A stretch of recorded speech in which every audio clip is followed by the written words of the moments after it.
Jésus est une fiction. Jésus n'est pas le Mashiach. Qui c'est qui a dit ça? Mais si, il est le Messie. Si. Avec des si, on mettrait Paris en bouteille. On peut dire n'importe quoi avec si. D'accord? Alors là, non. Pas d'accord. Le plus grand canular de l'histoire. Très bien, franchement, réussi. Même pas vrai. On a inventé un personnage qui correspondait au texte du prophète qui parle du Mashiach. On a collé sur lui cette histoire-là, on a fait un canular. Canular auquel croit beaucoup l'humanité depuis 2000 ans. Dans cette vidéo, je vous propose justement d'étudier de quoi parle ce rabbin. Parce que, effectivement, il y a des textes prophétiques qui parlent du Messie Yeshua. Même si ce rabbin ne croit pas que Yeshua soit le Messie, à cause, évidemment, du mauvais témoignage du christianisme sans Torah, voyons à présent justement, dans la Torah et les prophètes, les preuves que Yeshua, c'est-à-dire Jésus, est bien le Messie d'Israël. Le plus grand canular de l'histoire. Très bien, franchement, réussi. Un canular, dit-il. Eh bien, c'est ce que nous allons voir, parce que les prophéties des Saintes Écritures ne sont nullement un canular. Voyons dans le détail si ce fameux Yeshua correspond ou pas à toutes ces prophéties que l'on trouve dans n'importe quelle Bible juive. Allez, c'est parti pour la première prophétie. Let's go!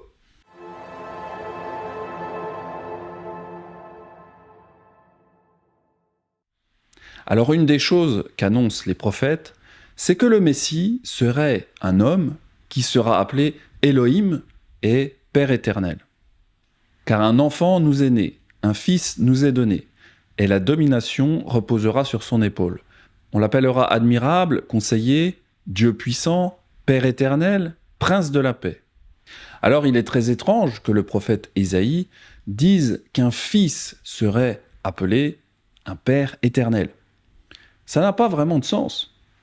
Et pourtant, les apôtres vont en effet déclarer que Yeshua était rempli par la divinité, car en lui habite corporellement toute la plénitude de la divinité.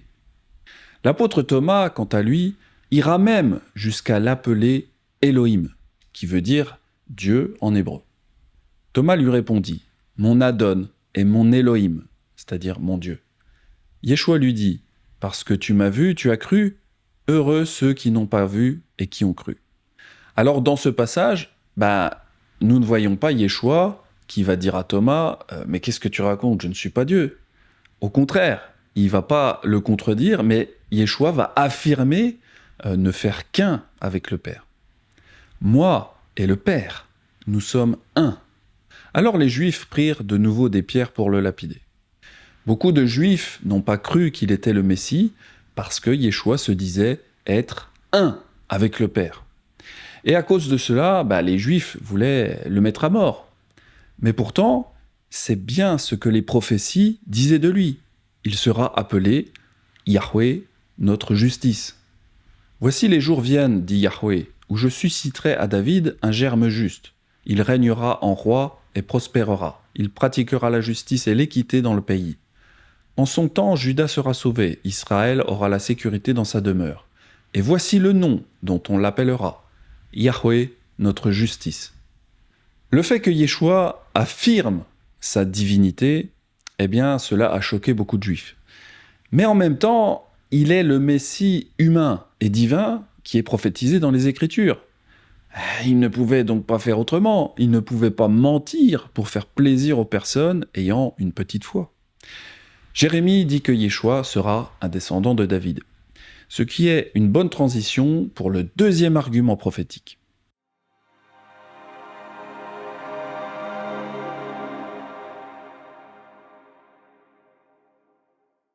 Dans le livre de Samuel, Yahweh a dit à David qu'il affermira son trône pour toujours. Évidemment, nous savons qu'il ne parlait pas de son fils Salomon, parce que, évidemment, Salomon a fini par mourir. Salomon n'était pas éternel. Quand tes jours seront accomplis et que tu seras couché avec tes pères, j'élèverai ta postérité après toi, celui qui sera sorti de tes entrailles, et j'affermirai son règne. C'est lui qui bâtira une maison à mon nom, et je consoliderai son trône royal pour l'éternité. Yahweh consolidera son trône pour l'éternité. Ça veut dire qu'il s'agit d'un homme qui vit au siècle des siècles. Le prophète Ésaïe dit aussi que ce fils qui sera appelé Père éternel n'est pas Salomon, mais néanmoins un descendant de David, parce que pour être roi, il faut nécessairement être un descendant génétique de la lignée royale de David. Car un enfant nous est né, un fils nous est donné, et la domination reposera sur son épaule. On l'appellera admirable, conseiller, Dieu puissant, Père éternel, prince de la paix.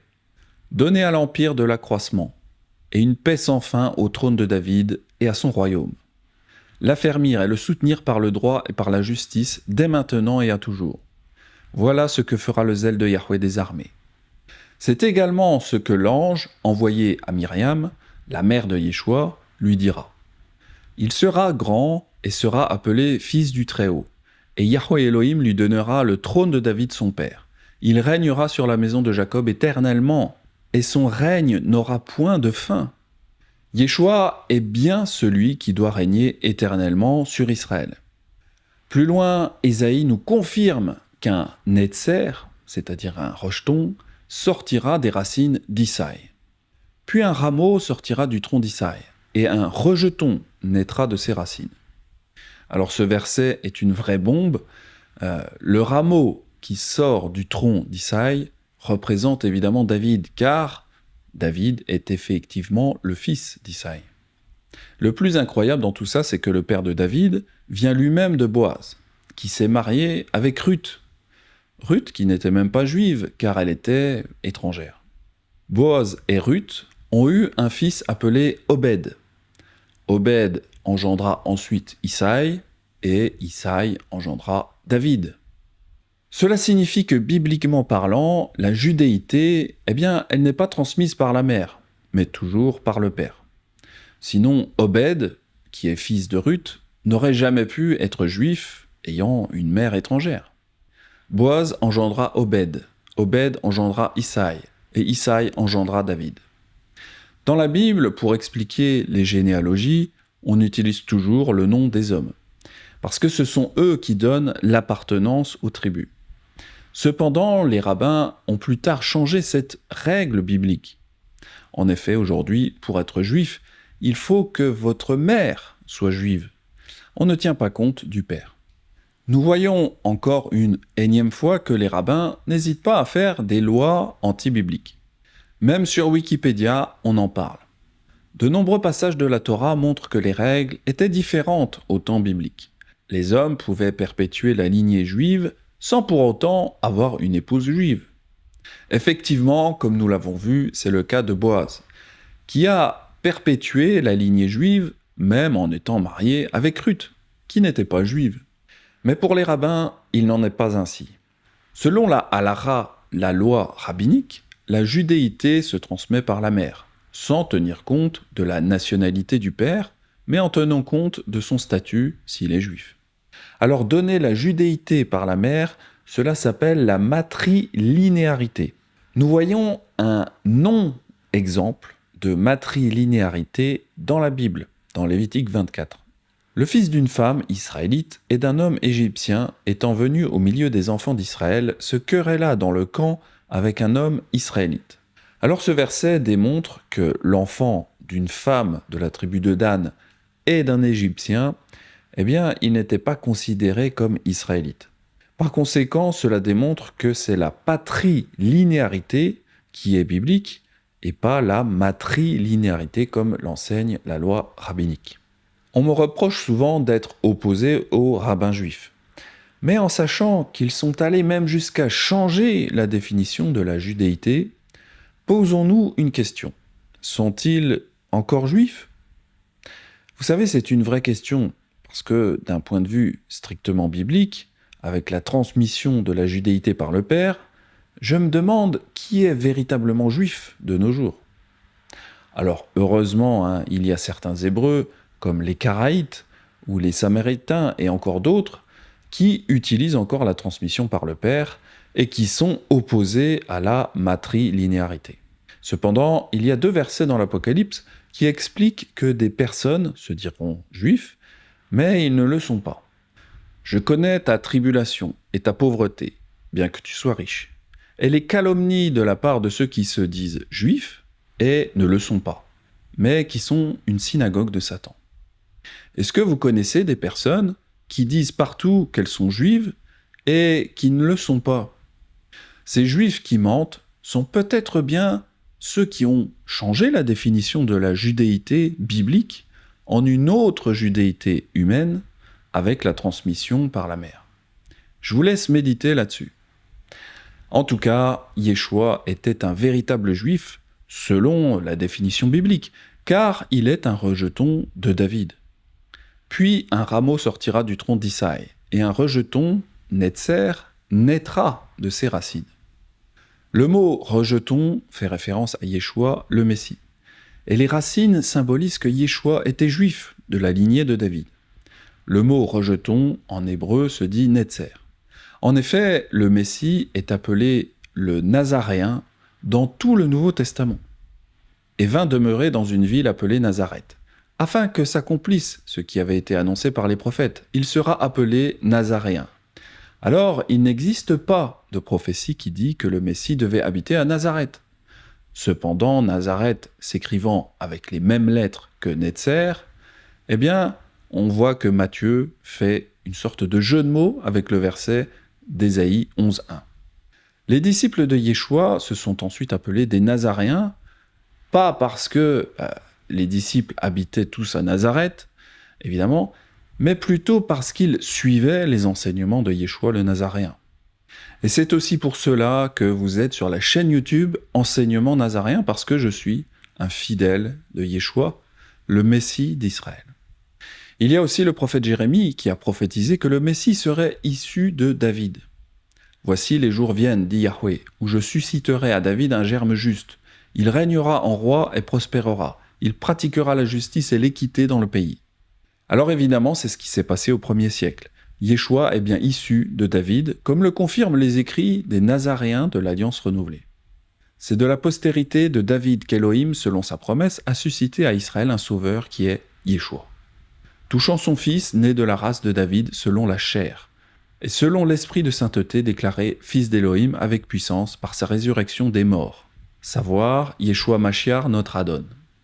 Passons maintenant à la 3e prophétie sur le Messie.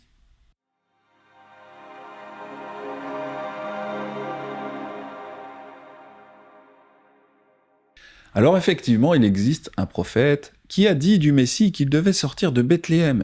Il s'agit de Michée, ou Mira en hébreu. « Et toi, Bethléem Ephrata, trop petit pour être parmi les chefs de Yehuda, de toi sortira pour moi celui qui doit être dominateur en Israël, dont les origines sont de l'antiquité des jours du monde. » Ce passage montre d'une part que le Messie doit sortir de Bethléem, et qu'en plus, l'origine de ce Messie est l'antiquité des jours du monde.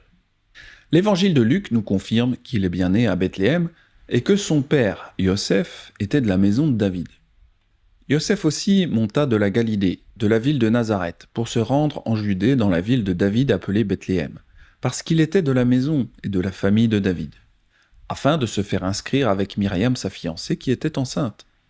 Pendant qu'ils étaient là, le temps où Myriam devait accoucher arriva, et elle enfanta de son fils premier-né.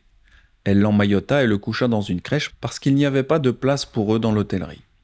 Mais revenons-en un petit peu au prophète Michée, car nous avons vu que l'origine du Messie est de l'antiquité des jours du monde.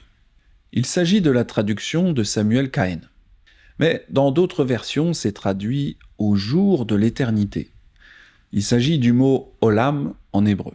« Et toi, Bethléem Ephrata, petite entre les milliers de Juda, de toi sortira pour moi celui qui dominera sur Israël, et dont l'origine remonte aux temps anciens, au jour de l'éternité, olam. » Alors il s'agit du mot « olam » qui peut être traduit par « pour toujours », « à jamais »,« existence continuelle »,« perpétuelle »,« éternelle »,« futur indéfini » ou « sans fin »,« l'éternité ». Ce mot nous montre que le Messie existait depuis toujours et qu'il est éternel. L'apôtre Yohanan nous confirmera cet aspect dans son évangile. Au commencement était la parole, et la parole était avec Elohim, et la parole était Elohim. Yeshua également nous confirmera qu'il existait de toute éternité. Cela va d'ailleurs fortement irriter les Juifs. Yeshua leur dit, en vérité, je vous le dis, avant qu'Abraham fût, je suis. Là-dessus, ils prirent des pierres pour les jeter contre lui. Mais Yeshua se cacha et il sortit du temple. L'apôtre Shaoul nous confirmera aussi son origine très lointaine et aussi qu'il est l'image de Yahweh qui est invisible. Il est l'image de l'Élohim invisible, le premier-né de toute la création, car en lui ont été créées toutes les choses qui sont dans les cieux et sur la terre, les visibles et les invisibles, trône, dignité, domination, autorité, tout a été créé par lui et pour lui. Il est avant toute chose, et toute chose subsiste en lui. Il est la tête du corps de l'assemblée. Il est le commencement, le premier-né d'entre les morts, afin d'être en tout le premier. Car Elohim a voulu que toute plénitude habitât en lui. Yeshua nous confirmera cela également au début du livre de l'Apocalypse. « Je suis le premier et le dernier et le vivant. J'étais mort, et voici je suis vivant au siècle des siècles. Je tiens les clés de la mort et du séjour des morts. » Mais une des preuves les plus fortes que Yeshua est forcément le Messie, c'est que l'époque de sa venue avait été annoncée par le prophète Daniel.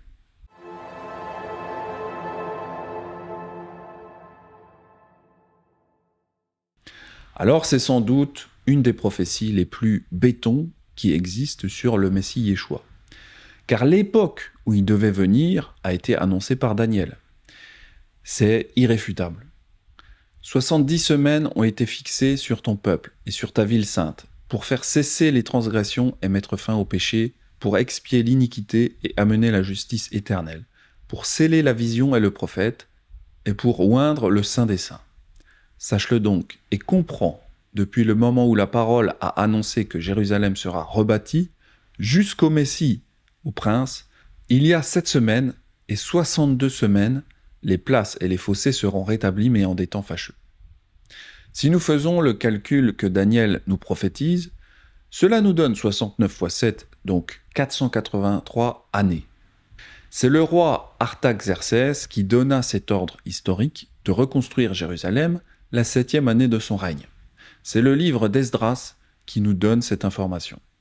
Cela correspond à 457 avant notre ère. Et si on ajoute 483 ans à 457 avant notre ère, cela nous donne 26 de notre ère. Et en 26 de notre ère, nous savons qu'à cette époque, Yeshua était physiquement en Judée. De plus, à cette époque, il n'y a pas eu grand monde qui ait revendiqué être le Messie à part Yeshua. Alors, cher Rav Ronchaya, vous pensez que c'est toujours un canular ? Personnellement, je trouve ça assez solide pour le moment. Impossible que si cet homme est un homme de bien, que Dieu ait fait, que ce soit l'homme au nom duquel on a fait autant de mal dans le monde. Impossible. Donc c'est un faux. Les méfaits des hommes ne doivent pas être une excuse pour les Juifs de refuser Yeshua. D'ailleurs, ce n'est pas parce qu'il y a des massacres à cause de vous que vous êtes forcément une personne mauvaise. À cause de la venue au monde du Messie, des tas de bébés mâles ont été mis à mort. Cependant, c'était pas la faute de Yeshua. En effet, c'est le roi Hérode qui fit mettre à mort ses enfants de moins de 2 ans. Mais Yeshua n'y est pour rien, malgré que ce massacre soit la conséquence de sa venue au monde. Alors Hérode, voyant qu'il avait été joué par les mages, se mit dans une grande colère, et il envoya tuer tous les enfants de 2 ans et au-dessous qui étaient à Bethléem, et dans tout son territoire selon la date dont il s'était soigneusement enquis auprès des mages.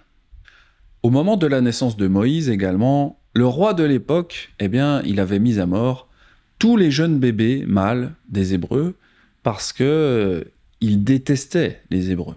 Il s'agit bien sûr de Pharaon. D'ailleurs, ne vous êtes jamais vous posé la question pourquoi Hérode avait si peur de Yeshua ? Eh bien, justement, s'il avait si peur, c'est parce qu'il connaissait sans doute la prophétie de Daniel sur l'époque de sa venue. De plus, il savait également que Yeshua, le Messie, naîtrait à Bethléem comme Michée l'avait annoncé. Je pense que les mages devaient être tout à fait au courant de toutes ces prophéties sur le Messie d'Israël. Daniel annonce le Messie vers 26 de notre ère, et nous savons aussi que Yeshua a commencé son ministère à environ 30 ans, ce qui semble parfaitement coller avec le timing qu'avait annoncé Daniel. Yeshua avait environ 30 ans lorsqu'il commença son ministère, étant, comme on le croyait, fils de Yosef, fils d'Élie. Alors on va continuer un peu avec une 5e prophétie, comme si cela ne suffisait pas.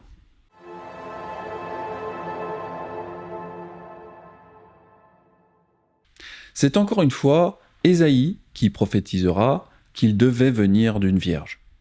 C'est pourquoi Adonai lui-même vous donnera un signe. Voici, la Vierge deviendra enceinte, elle enfantera un fils, et lui donnera le nom d'Emmanuel.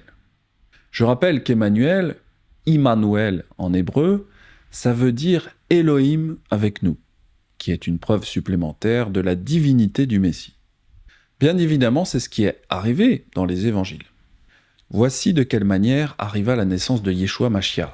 Myriam, sa mère, ayant été fiancée à Yosef, se trouva enceinte par la vertu du Saint-Esprit avant qu'ils eussent habité ensemble. On le lit également dans l'évangile de Luc. Au 6e mois, l'ange Gabriel fut envoyé par Elohim dans une ville de Galilée appelée Nazareth, auprès d'une vierge fiancée à un homme de la maison de David, nommé Yosef. Le nom de la vierge était Myriam. L'ange entra chez elle et dit « Je te salue, toi, à qui une grâce a été faite. Yahweh est avec toi. » Troublée par cette parole, Myriam se demandait ce que pouvait signifier une telle salutation. L'ange lui dit « Ne crains point, Myriam, car tu as trouvé grâce devant Elohim. Et voici, tu deviendras enceinte, et tu enfanteras un fils, et tu lui donneras le nom de Yeshua. Il sera grand, et sera appelé fils du Très-Haut, et Yahweh Elohim lui donnera le trône de David son père. Il régnera sur la maison de Jacob éternellement, et son règne n'aura point de fin. » Myriam dit à l'ange « Comment cela se ferait-il, puisque je ne connais point d'homme ?» L'ange lui répondit « Le Saint-Esprit viendra sur toi, et la puissance du Très-Haut te couvrira de son ombre. C'est pourquoi le Saint-Enfant qui naîtra de toi sera appelé Fils d'Élohim. » Ce passage nous fait une transition toute trouvée pour la prophétie suivante.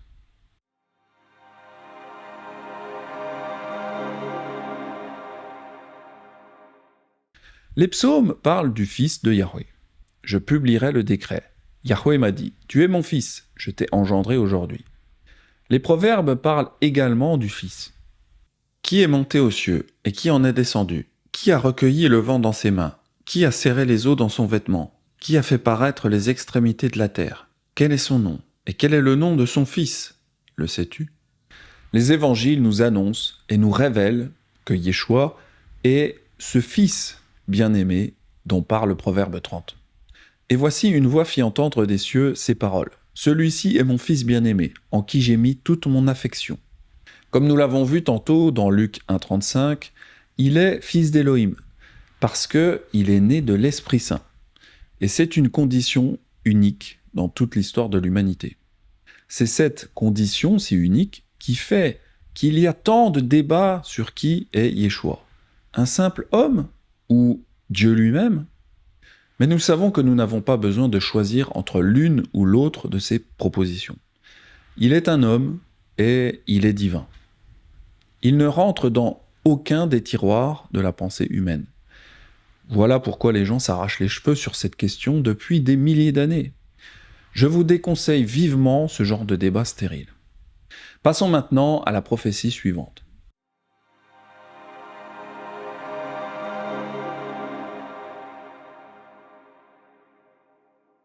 Nous voyons cette prophétie dans Nombre 24. « Je le vois, mais non maintenant. Je le contemple, mais non de près. Un astre sort de Jacob. Un sceptre s'élève d'Israël.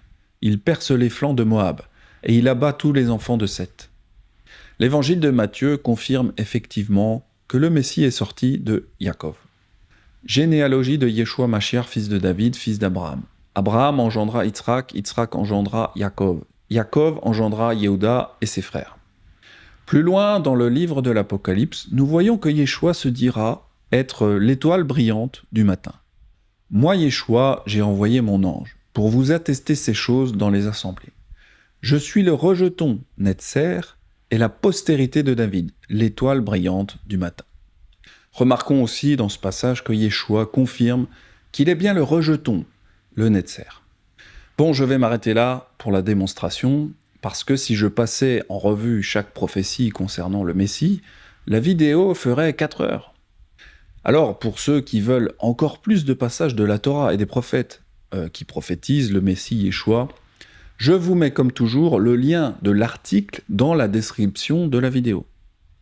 Ainsi, dans l'article, vous pourrez retrouver encore d'autres prophéties, notamment que le Messie devait être juif, qu'il devait être annoncé par un homme, Yohanan Amadbil, qu'il devait être oint par l'esprit d'Élohim, qu'il devait être un prophète comme Moshe, avoir un ministère de guérison, etc., etc.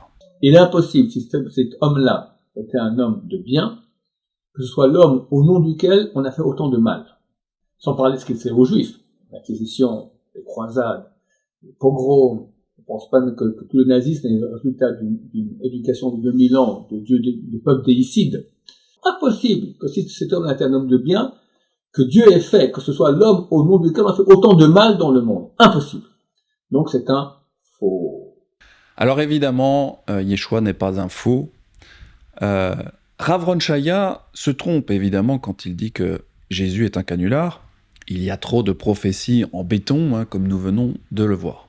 Par contre, il a raison de dire qu'au nom de la religion chrétienne, des choses ignobles ont vu le jour. Et également, il a raison pour dire que le nazisme tire sa force du protestantisme de Luther. On a déjà vu cela dans de nombreux enseignements sur ma chaîne, donc je ne vais pas le contredire sur ce point. Cependant, même s'il y a eu des tas de religions différentes créées à partir de la venue du Messie, cela ne rend pas le Messie Yeshua un homme mauvais pour autant. Et même s'il y a eu des massacres faits au nom du Christ, cela ne change pas le fait qu'il ait été un homme de bien. C'est comme si on disait que Josué, Yahushua, était un homme mauvais, parce qu'en son nom, on a tué tous les peuples qui vivaient sur la terre d'Israël.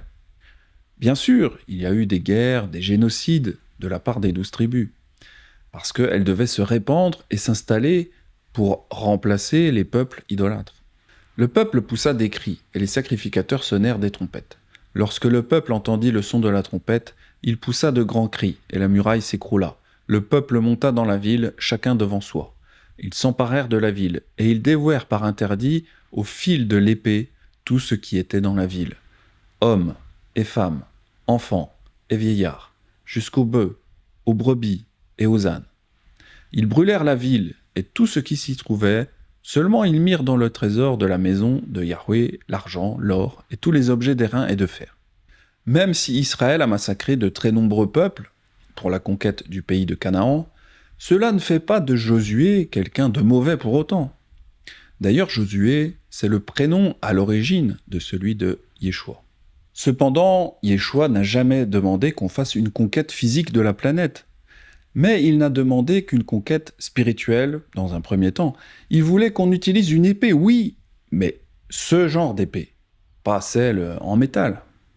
La multitude des dénominations chrétiennes aujourd'hui, et les divisions par centaines qui en découlent, eh bien tout cela démontre que les hommes chrétiens sont tous passés à côté du véritable enseignement de Yeshua. Le problème ne réside donc pas sur Yeshua, mais plutôt sur les hommes qui se sont servis des religions pour faire leur propre guerre, ou alors pour faire de l'argent, ou même pour s'emparer du pouvoir. Les écrits de l'Alliance renouvelée nous avaient déjà prévenu qu'il y aurait toutes ces fausses religions.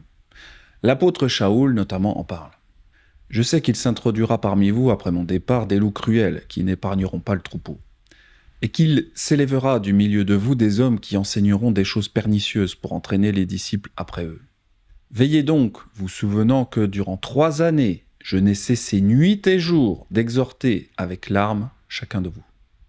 L'apôtre Shaoul, il en pleurait littéralement, parce qu'il savait qu'il y aurait des loups qui feraient des disciples, et cela s'est effectivement produit, et ce, à l'échelle mondiale, avec les dénominations chrétiennes. De très nombreuses personnes n'ont pas suivi les enseignements de Yeshua, ni de ses apôtres, mais ils se sont servis du nom de Jésus pour faire des choses monstrueuses. Et vous savez, même les chrétiens entre eux se sont fait la guerre. Il y a eu des massacres, notamment entre les catholiques et les protestants, à la Saint-Barthélemy par exemple. C'est une des raisons qui font qu'une partie des Juifs, plus tard, n'ont pas cru que Yeshua était leur Messie.